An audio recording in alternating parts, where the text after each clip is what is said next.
What's up? I'm Aram Gevorgian. I'm the DECA president in the 2019-2020 school year. Today, we're gonna learn the sexy DECA president technique for role plays, or the SDPT for short. The reason we're learning this technique and I'm teaching this technique is because it's been tried and proven to work. It's gotten me to finals 2 times and it's won me state 1 time. So take my word for it, the SDPT is the key to Legacy DECA success. When your role play time has arrived, you will be escorted into a room and you'll find your seat based on your event, and then you will just approach your seat like this. You'll pull out your chair and you will be seated in that chair and you will face the instructional materials. Now, come here. So you will have this paper in front of you, and this is your role play paper. On the front is some instructions and performance indicators. We'll talk more about those later. And on the back is your actual event situation. First thing you do when you want to sit down is you want to write down your performance indicators on the piece of paper that will be provided. You'll have multiple pieces of paper.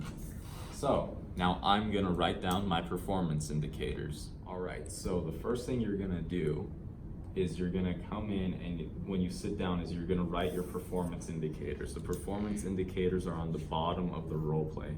There's usually around 5 to 7 of them.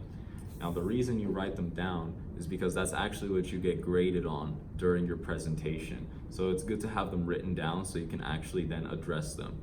Now the next thing you're going to do after you write these down is you're going to turn around and read your event situation. Now you're going to read over it a couple times, but keep in mind you only have 10 minutes if an individual event or 20 minutes if you're in a team event.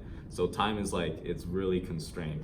So after you read your situation and you understand what's going on, you're going to come back to your performance indicators. And for each performance indicator, you're going to answer the performance indicator itself. For example, explain the use of video/images of digital marketing. You're going to say the use of video/images in digital marketing, and then you're going to apply it to your situation. Now and you're going to do that for every single performance indicator, and that's just like the baseline way of what you're going to do for your presentation. Now in between your performance indicators, you should have visual aids, and especially in the SPDT, this is my own technique, I should know what it's called. You should have visual aids, so this could be floor plans. You can fold this and you can make a brochure. You can cut it into a slice and say it's a business card. And the visual aids you can sprinkle in between the presentation of your performance indicators to make yourself stand out. So that's the preparation you'll need. Now we will demonstrate approaching the judges after your preparation time has ended. So you'll walk into a big hall, and then you're gonna find the judge, and it will have your event and your section on it, and that's just who you are. So just find that, and this is how you approach the judge. Role play activated. Good morning. Good morning. How are you? My name is Aram. Nice to meet you, Aram. May I be seated? Yeah. Thank you. That is how you approach the judge. Now, once you sit down, then you start presenting. So I believe for our company to do this and this and this, we need to do this and this and this. First of all, we need to understand the use of video/images of digital marketing.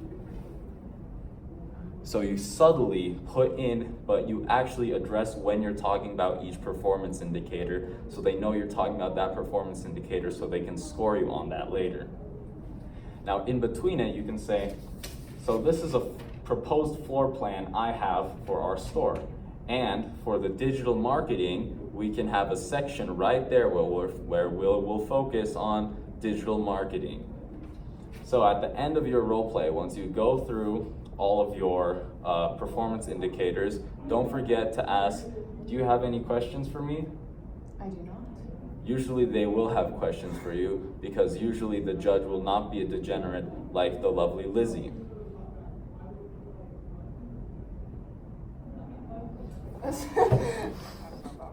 And remember, guys, always seal the deal at the end of the role play. Say, are you ready to move forward with this plan? Or are you on board? You seal the deal, you close it after answering their questions, and then you thank them and have a nice day. Thank you. Have a wonderful day. I will write you a follow-up email.